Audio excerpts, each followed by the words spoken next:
Hello everyone, today I'll show you how to combine two columns at once.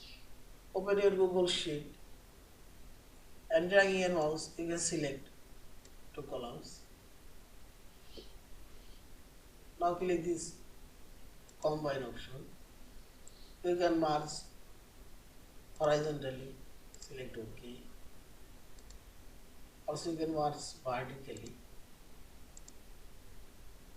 and select merge all.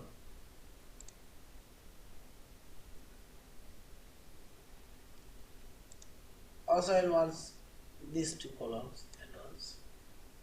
And this firstly I'll show you merge vertically. See this. And merge horizontally and merge all. Yeah, this is. Thank you for watching. Please subscribe, like, share and comments.